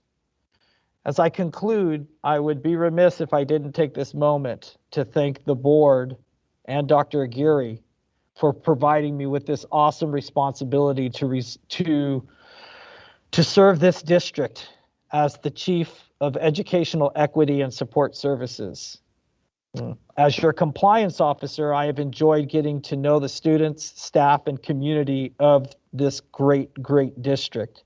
And now I look forward to something I feel as though I have prepared my entire career for, and that is to be the champion of equity, and more important, to encourage all of us to continue to be champions of equity for our incredible students. And so it is truly an honor, and thank you for the time for this presentation. Wow, thank you, Dr. Moore. It was incredible presentation and incredible words and incredible learning that I tell you I could feel, and I appreciate all that went into there. And I mean, you hit a lot of things that I have interest in, and I look forward to those being addressed. Ethnic studies, number one, was what you threw out there. That's, as you know, and a number of board members feel the same way. So I hope, we can get there sooner than later. But with that, I won't speak anymore. To any board members have any comments? We have public speakers, sir. With that, no? Yes. I was going to ask you that, and I forgot. Thank you. Our first speaker is Ricardo Cook.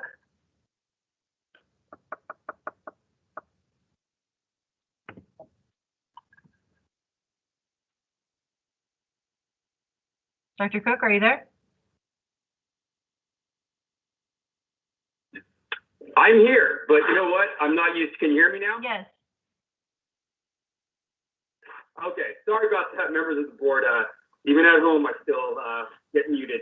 So I just wanted to take the opportunity to once again say thank you, Dr. Moore, for your brilliant leadership. That was very inspiring and impressive. It encapsulates, I think, the dreams and hopes of our district as it relates to supporting our Black communities. So, I'm honored to kind of speak a little bit about the behind the scenes, kind of sneak peek, draw the curtains back with some of the conversations we had with the students. And I can't wait to introduce this amazing young lady, because I believe the work that she's hearing now, I think Dr. Moore and I can honestly say we could trace it back to some of these students who literally came to us with demands about how to make safe spaces for Black families. So with that said, I just want to say, this past summer, as we all know, we saw the tragic events surrounding the death of George Floyd that sparked important dialogue in our community, as well as our nation, about difficult topics about race and equity. It led to many students asking me and the other district leaders for a safe space to voice their concerns about the particular needs of our Black students and community members. And I want it noted that it wasn't just Black students that came to me. It was all types of students, all type of teachers. I was just blown away about the overwhelming concern about the safety for all students, but particularly our Black community. Again, I'm proud of the work that Dr. Moore, the board, and the BSU elders, advisors, and parents have done to make sure our students' voices matter. I'm honored to introduce to you one of those powerful voices who challenged me to be a better leader and a stronger advocate for our Black community, essentially for all students. Her name is Doris Scott. She's absolutely one of my favorite students I've ever had a chance to work with. And she's going to share her story and that amazing summer conversation that I believe has led to our district to engage in a challenging but important dialogue about equity. I'm proud to be a part of this endeavor. I'm proud of our district. I'm proud of our board members. And most importantly, I'm really impressed by our students. And so with that said, I want you to all know that Zora reminds us every single day why all of us do the job that we do, because we love our students and their voices should always matter. So Zora, are you ready to speak? Yes, I am. Can everybody hear me? Yes. Okay. Hello, I just want to say a huge thank you to the board for this opportunity to speak on behalf of our Black student community. My name is Doris Scott. I'm currently a senior at Eastlake High School. I originally came to Dr. Cook about 7 months ago with a desire for change in our district that was long overdue. After the violent murder of George Floyd, communities all throughout the world, including ours, had an elephant in the room. In some communities, the topic of racial injustice and racial issues are being avoided altogether. As stated several times, silence speaks volumes. Originally at the time, our district had said nothing about this tragedy. As a result, this caused even more hurt and pain for the Black student body. The Black student body is a minority throughout our district, and during this time, more than ever, we felt unsupported and ignored by our schools. That being said, once realizing other Black students were hurt by the district not having a response to the racial injustice and nationwide uproar of racial tension, we agreed that this topic needed to be addressed. We decided to gather together a group of Black students and Black alumni throughout our district and to share our experiences of what being a student in the Sweetwater School District is like. Unfortunately, it came to light that many of us have the same experience. As a representative of our group, I can say that we felt ignored, alone, often singled out, and experienced several ignorant comments and often endured racist situations both in and out of the classroom in which there was nothing done about them. That being said, I noticed there was a huge problem throughout our district that often went unnoticed and that it was time for the Black student body to be heard. We had agreed to reach out to the district but had no idea how to go about this. All I knew was that my community was hurting and the Black student body wanted change. After discussing it with the rest of the group, I decided to reach out to Dr. Cook, who is someone that the Black students from Eastlake High School and our group trust and highly respect.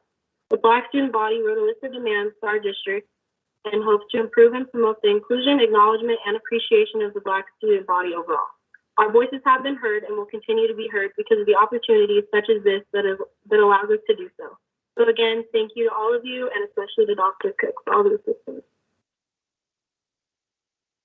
Thank you. The next speaker is Michelle Beal.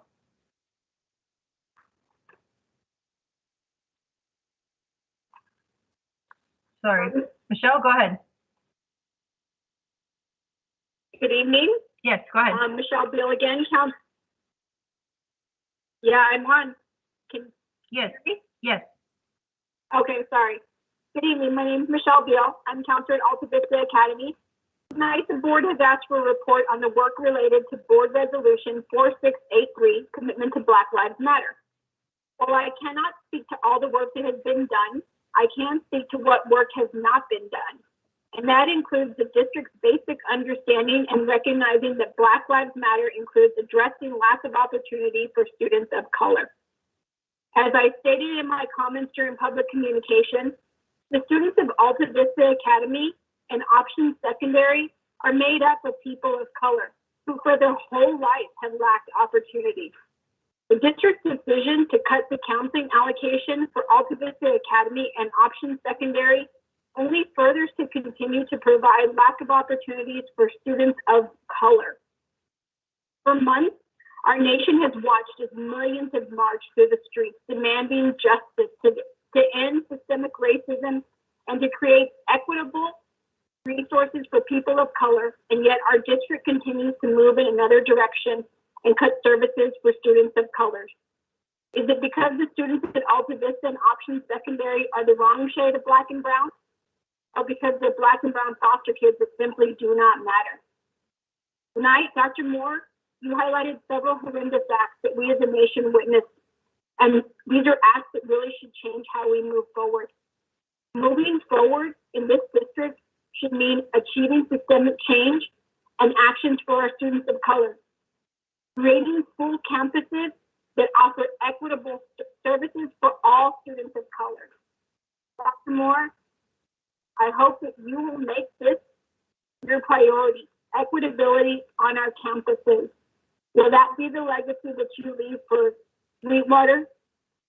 While adopting a resolution and dedicating a month to Black history, bringing in speakers and starting Black student unions are great gestures.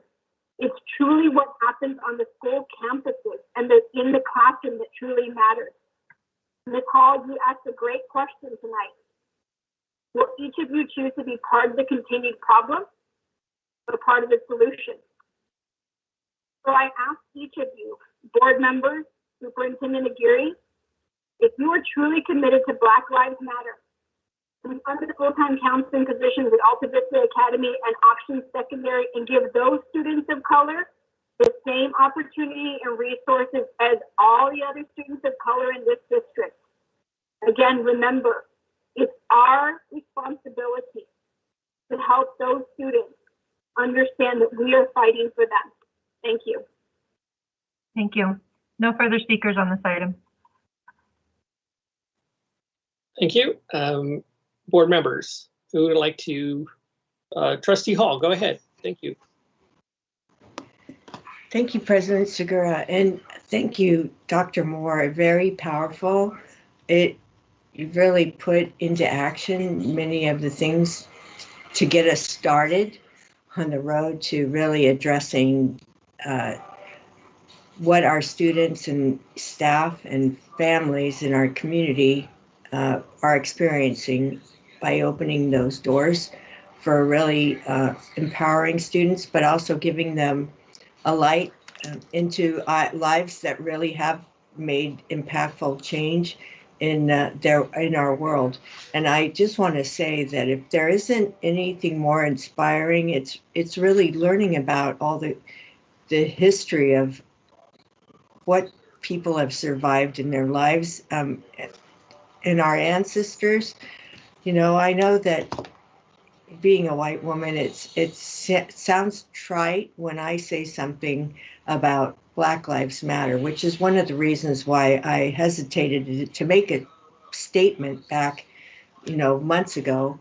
It wasn't because I wasn't doing that personally on my own time, but as a board member, I didn't want it to minimize and make it sound like, another person just, giving lip service to something. So I really am just very proud of the fact that you have done the work. You're really moving forward what we need to do. And I really am looking to change the systems that we have in place, that we will open the eyes of those teachers and staff that maybe haven't gotten a good understanding of what somebody's cultural experiences are that brought them to the place they are, as students sitting in our classroom, as teachers and staff in our schools, as parents coming in. There's a cultural experience that people bring with them. And I think that's really where we need to learn what is the cultural impact of different families and different cultures in our schools, because it will help, I think, with all those data points and push them in the right direction, not worsen those suspension rates, but actually improve, because we can gain an understanding of who a person really is, the full picture of that person, not just our stereotype or trying to make sure that they fit into a mold that we make and an expectation that we have, but they're able to blossom as their own person in the way that honors their culture, their history, their ancestry, that we're accepting them, honoring them, and actually empowering them. So I'm looking forward to more of that. I also attended that forum that was held last June, and I listened to the voices, and the experiences. And the more I learn, the more I listen, the more I learn, the more, you're never too old to learn. You're never too old to learn. And that's what I want people to understand. They need to learn. They need to open their ears and hearts and eyes and understand more about each other so that we can move forward. And I want to thank you for the work you're doing. I want to thank Dr. Aguirre for partnering on this with you. I know that the teachers, your elders, fantastic. And I hope I can watch even like the YouTube. If I can't get into the meeting, I'll at least watch it on YouTube afterwards. So thank you very much. Thank you, Trustee Hall. Trustee Tarantino. Thank you, Dr. Moore. To thank you, first of all, for building upon the foundation established by Dr. Fulcher these past 4 years via the district's equity plan. I think your next steps and your to-dos are important and will encourage and promote the conversations that need to take place in order for change to take place. I think that my hope is that once we can resume in-person learning, that in conjunction with your elders and the people you've identified and the groups you've identified as support for this initiative, that we can have cultural awareness and empowerment conferences promoted by the Black students of our district, like many of our other groups, our Latinx and Filipino communities do. I think that would be a great thing, and it's been something that's been lacking in our district, basically because no one's willing to take up the responsibility to, put together a conference of such nature. So I hope that that's something else that we can look forward to and when we resume in-person learning. And thank you again for all that you do. President Scott. Thank you, Mr. Tarantino. Student Representative Damos, go ahead. Hello, I just wanted to express my personal gratitude for this initiative. I'm really thankful that this district is seeking systemic change and you're addressing the problems that you see and holding yourselves accountable. I really appreciate that also as a student of color, and on behalf of the rest of our student community here at Sweetwater, it's truly relieving to see district officials being vulnerable with us and expressing and showing that they're willing to put in the time and energy to really advocate with us, not just for us, but with us as well, and including student voice in the decisions that they make moving forward. That's something that I do really appreciate, and that's all that I have to say. Thank you. Any Vice President Solis, go ahead. Thank you, President Segura. Yeah, I too want to take the time to say thank you to Dr. Moore and the staff for putting this together. I know it's a difficult subject, but I think one of those things where I know for me, get into this to try to make a difference, to make things better for those that are being affected. And I think whatever we do for those that are truly marginalized, I think it helps the greater good of our district and our community. Because I know I have brought it up some time ago about when we received data about certain groups. It says, what if we have one that just says human beings? I know it's kind of funny, but we are. That's who we are. We come in different shades, different colors, but we're all human beings. And I think when we start looking at helping every single human being in our district, our futures are going to be so much more colorful. So I really appreciate all this work and looking forward to what it produces and how things will change and be better for all. So thank you. Thank you, Mr. Solis. Dr. Arancibia. Dr. Moore, I just want to say thank you so much for all the work that you put into this. I'm really heartened by the fact that it takes it from the netherworld of theory and ideas, and you're putting it in the hands of practitioners, which to me is the most important part of this, right? The practice work that it takes to actually do this. And just want to wish you Godspeed on getting this going. And we need to be participating, all of us, to make sure that these projects and next steps happen. Count on me for ethnic studies to be one of the parts I can help you as much as I can with. Godspeed. Thank you. I think that concludes all the questions and comments from the board. So once again, Dr. Aguirre, if you want to make some comments, but thank you again, Dr. Moore. That's really an amazing. You can tell everybody was definitely moved by the presentation, and it's not surprising. And congratulations on your new position, sir. Thank you. Thank you. And President Segura, I just want to say how much I appreciate taking this work and building upon the foundation that was established and getting into the practice part of the work. I think we have a lot of work ahead of us, but I also know we have a group of committed individuals and committed professionals to getting the work done, because that is who we are at Sweetwater. We are about ensuring that our students, our Black students, our African American students have opportunities, and we will continue to work, and that's our commitment to ensuring that we conduct the work in an equitable manner moving forward. And I just want to thank Dr. Moore, and I want to thank the entire team, the BSU elders, the students, everybody who's come together, because that's the only way we continue to move forward and to address inequities is by coming together as a community with the understanding that some of us need a little more support. And there's a lot of trauma that's been here. And so how do we work together? This is how we work together. We put a plan, we build on the foundations, and we carry it to the next steps. So I'm really excited to see what the future carries with us in terms of the work that Dr. Moore will lead in conjunction with a community of individuals truly committed to this work. So it's an exciting time to see the work that's ahead of us. It's not easy. There's a challenge in front of us, but I think we have the opportunity, we have the will, and we have the community to be able to address this. So thank you, everybody. All right, thank you. So with that, we can move on to K1. And that was pulled by Mr. Tarantino. Thank you, Mr. Good. I have a question about the fact it deals with the Kagan professional development, that consultation.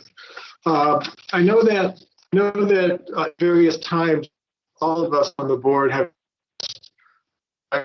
these kinds of professional development experiences led by our individuals.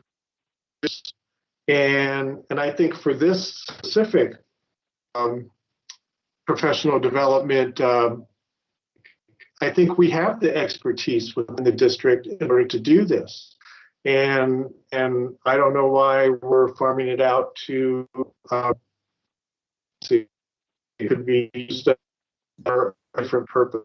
That was, I don't think the justification, in my view, because I think we do have people within the district that can provide the same information, and the money could be used for something else at San Ysidro High School. That's just my comment. Thank you, Mr. Tarantino. Mr. Adencibe, do you have your hand up, or is that from last time? It was from last time. My apologies. Okay, Dr. Aguirre, did you want to have somebody respond to that? Yes, thank you, President Segura. I'll ask Dr. Alvarez to provide a response to that question. Dr. Alvarez? Good evening once again, Dr. Aguirre, Mr. Tarantino, board members. Certainly, the expertise for different types of professional development are in our district. I will tell you that at this time, with the teachers on special assignment that have been cut to either half-time or less than half-time, it does stretch our staff thinly across the district to support all the aspects of professional development. In this case in particular, we do have a new principal at the school site, and with distance learning, The practicality of having the entire staff trained over 3 days is something that Ms. Lopez is requesting. The issues with Kagan is that they have a very systemic approach to providing cooperative learning strategies and engagement strategies in the time when distance learning is happening and there is a high need for it. During a normal or traditional school year, as you may have noticed, we have certainly eliminated a lot of these additional consultants. But in a traditional school year, that would have happened. I think where we are right now with the stress of our own internal staff and the request of school staff wanting additional supports, I would make the recommendation that the board consider this and approve it based on the site plan. This has been part of their needs assessment that goes along with their Title I needs. And it is something that based on their data, the school has reflected and identified through their school site council that it is one of their areas of focus. Thank you, Dr. Alvarez, for amplifying the justification. That makes a lot of sense. Thank you. Thank you for adding all that. Thank you. I'm on board.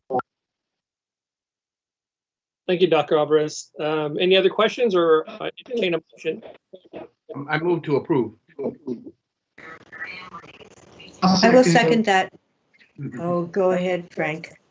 I don't know who that was. I say Paula's letting me second, so okay. I'll second. Good. All right. Let's vote, please. Ramos? Yes. Arancibia? Yes. Hall? Yes. Segura? Yes. Solis? Yes. Tarantino? Yes. Motion passes 5-0. Okay. And our final item, I believe, is L1.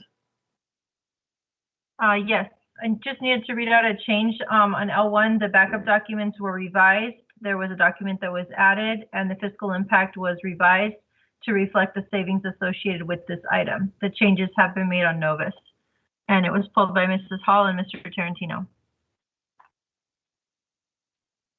Thank you, Deanne.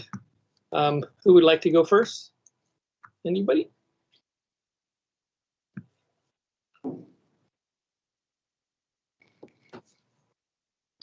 President Segura. Go ahead.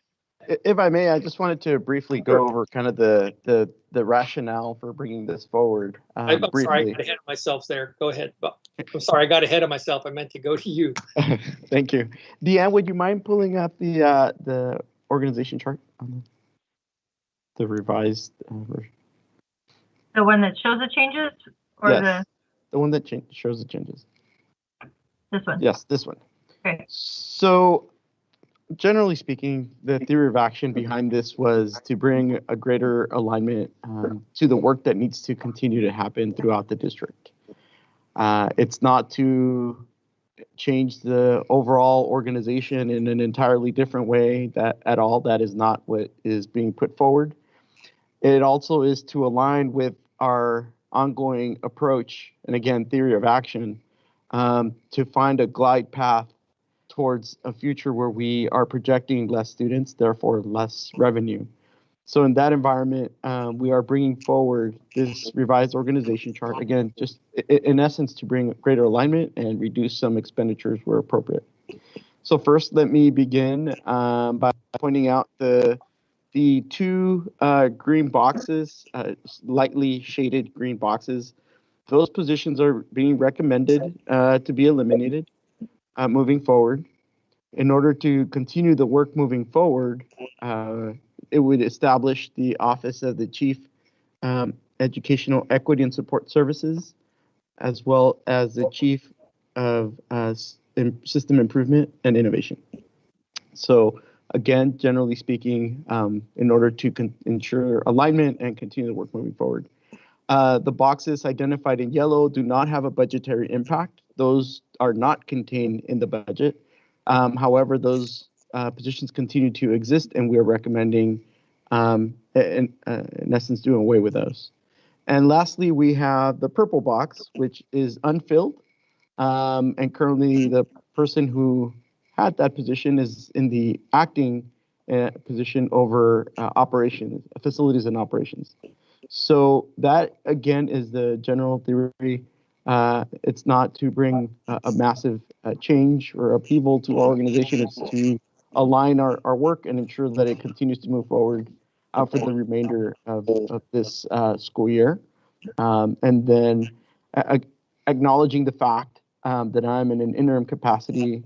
When a permanent superintendent is filled, they can look at the overall organization, but for now it's mostly to bring in alignment and to ensure that the work continues. That is the overall push and the rationale for bringing this forward.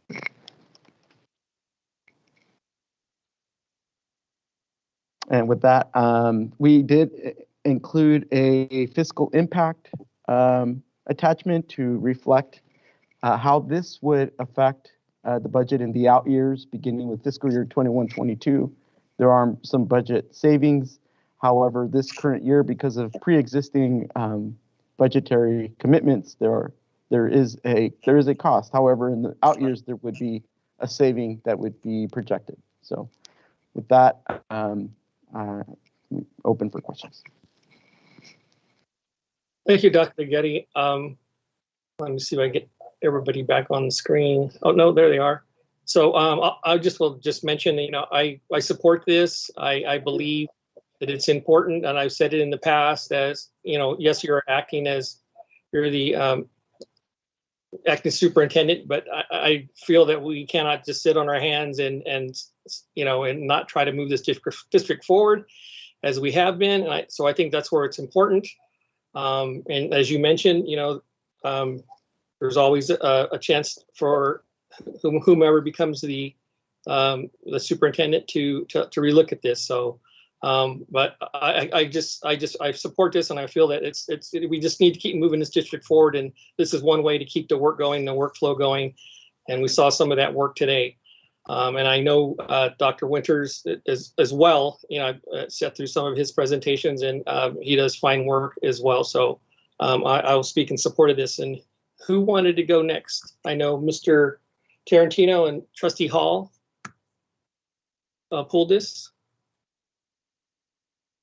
Anybody? Did you want to go? I can go. I don't mind. Okay, Mr. Tarantino, go ahead. I'll go ahead. I have some concern about the chart. My first question is, when will the positions in green be eliminated? Does the adoption of the chart signal the elimination of those positions right now? And if so, I have two concerns. Number one, we still have someone in the role of Assistant Superintendent of Equity, Culture, and Support Services, even though that person is on administrative leave. Can we eliminate a position when currently filled by someone? And then to reference back to the last meeting that we had on January 25th, I believe, the analysis says that in addition to it says Assistant Superintendent of Equity, Culture, and Support Services position will not be filled as of July 2021. So again, are we eliminating this position by adopting this org chart? And if so, is that something that's legal? Second thing is that I think for a district our size, the largest secondary district in the state of California, criminal not to have in print on an org chart evaluation and accountability. I think that sends a message because is the department which that we have to implement and rely on for ability for the grants that we receive and for the policy and the effectiveness of policies, practices, and procedures that we undertake as a district. And to not have it listed on an org chart, I think, sends a message that is not good. I couldn't read what the purple position is. It's I believe it's unfilled. So was it before in yellow and now it's in purple? Is that the change? That is correct. That is because the incumbent is now over on an interim basis overseeing facilities and operations. So that is correct on the purple. And then my last concern is that I don't see alternative ed anywhere on this org chart. Am I overlooking something? But there is no alternative ed. Who's in charge of alternative ed, and where is it on this org chart? So to that question, that will continue to be under the Chief of Educational Equity. That has not moved. It's not there. It's not there though. Okay. Was that implied? I think if it's a department, I think it should be listed on the org chart. And I don't see it in. So some of my concerns that I can't support passing this time if it comes back corrected.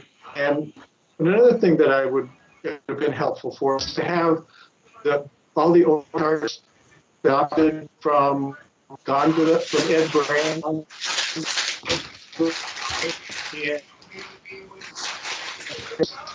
That would have been helpful to me, but didn't happen. Those are all my comments. That's all I have. Thank you, Mr. Chair. So I can answer some of those questions. I will not speak to it from a perspective of legality as was referenced. I talked about it from an operation. Sorry about that, Gary. Could somebody hear Mike? Hear a lot of back. Somebody has a lot of. Okay, I think it's gone now. Sorry to interrupt you, Dr. Gary. Go ahead. Yeah, so on the question of the position eliminations, so the position for Director of Research and Evaluation, that can be eliminated immediately. The position of Assistant Superintendent of Equity, that position would be eliminated June 30th, and that is because of ongoing commitments that are in existence. So that is the question about when would those become effective? The question about alternative education, the reason it was not listed is because there's no and this is only the management perspective. There's nobody that necessarily, the person who oversees alternative education would be the chief under this org chart. In alignment with the previous practice, there was not an individual who oversaw. Dr. Aguirre, I just want to ask, was there an actual specification in the last organizational chart that adult ed was under somebody on that chart? Alternative education. I'm sorry, alternative. I'm sorry. There was not. Yes? There was not. It was not. So basically, we're following past practice. Exactly. Yeah. So then there was a question about research and evaluation. That function would continue. With Dr. Winters, so the work will again. That work does not go away. That work continues, and I believe, and in terms of, I think that those were the questions that I captured. Thank you, Dr. Aguirre. Trustee Hall. Yeah, thank you. I appreciate the work you're doing to try and do the work and get the work done. Dr. Aguirre, I do appreciate it, and I do appreciate that we finally were given an org chart, because I don't believe we've had one for a number of years now. And I think that what you're doing and what you have been working with, you've done a lot of work. to get us to a point where we understand, where you're communicating what the functions of are your staff, and as they do their operations day to day, you're communicating that to the board. I really appreciate all the efforts you're doing. And I do appreciate the fact that we have an org chart to do checks and balances with. And I did check it back to the original budget, a proposed budget that we had on June 22nd, that the majority of the board approved, which provided us a look into what all the positions were by department and by title. So I really appreciated that because I could cross-check to that and see which ones were actually in the budget, and that's where I had, I'm glad that you clarified this with the purple and yellow, because there is a difference between the ones that were actually budgeted and were not, and the ones that were not. And that is a savings when you have a person who is the vacancy of that one position that is budgeted but not being spent. I think that's clear. It's also clear that we had a superintendent that was not really vacant, but we had the need to fill that position, right? We had a need to appoint you as acting superintendent. Now we've got you appointed as interim superintendent, but during that time, we also had a person on administrative leave. The work continues, but a person on administrative leave is no longer doing that work. So I'm in favor of eliminating the 2 positions tonight. I think that's key. I think it's key that we understand that these other positions that are highlighted were not budgeted. So there is, I have to ask, are we eliminating those positions in the coming year? There's no assumption that you're going to actively seek to fill those positions until they're really declared as a budgeted position in our, at which time, if and when we ever can afford to do that, which the future, projections do not seem to support that. So I would be really cautious, and I would want to know before anybody is, advertised to hire. That's my whole thing about this. Everything has to go back to what we originally approved in the budget, and any changes are brought to this board to approve so that we know what we're paying for and what we're actually obligating ourselves to do, because it's clear we don't have like unlimited funds to do whatever we want. We have to be very mindful about it. So I appreciate you bringing us this org chart and really mapping out what you're doing. And in that respect, I want to thank you for that work, and I do support it. I do want to point out that in the future, I would request that you bring in the fiscal analysis and the org chart changes and all those whenever you do a position change like you did. I mean, we kind of got the cart before the horse by putting those 2 position descriptions on the January 25th board agenda and getting that was sort of, it would have been good to have it all as a package together so we could have really examined it. I think it would have helped our community understand it as well, because we had a number of questions around that. And that's normally how I would expect to see the package come forward, not, because for me, it was like approving a job description, not really approving a whole big change of everything. So I do understand that, this is timely and there's sort of a learning curve on how we operate it, but I would expect it all to come together as a package for approval. So there's clarity in what we're doing, and we really understand the fiscal impact as well. So thank you. Thank you, Trustee Hall. From an operational efficiency and effectiveness perspective, it would have been my perspective, my preference from a practice perspective to bring this forward at the time of budget adoption. Having said that, having been appointed in June, there was not a lot of time to do that. And when there were some transitions that occurred, it necessitated making some adjustments and some alignments.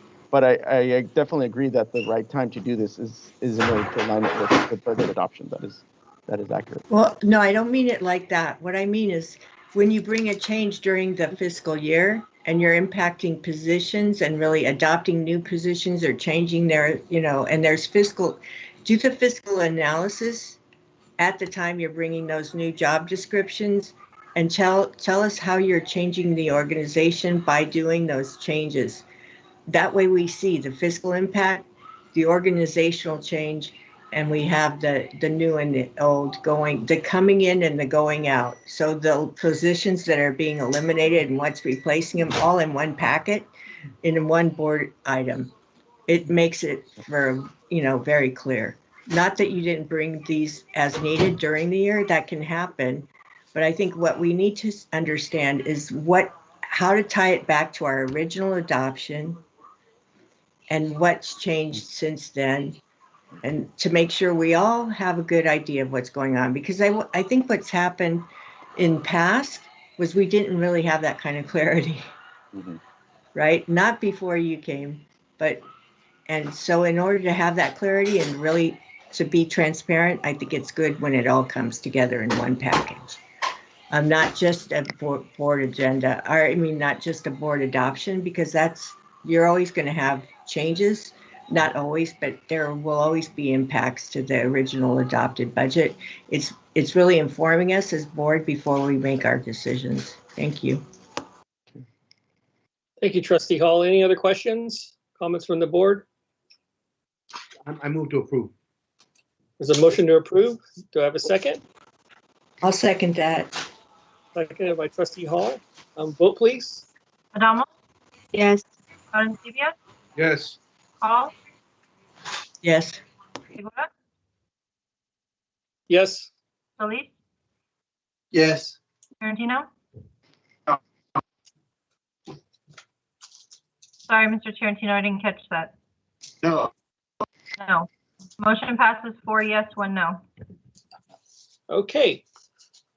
By my accounting, that's our last agenda item. Am I correct, Deanne? Yes. Yes. All right.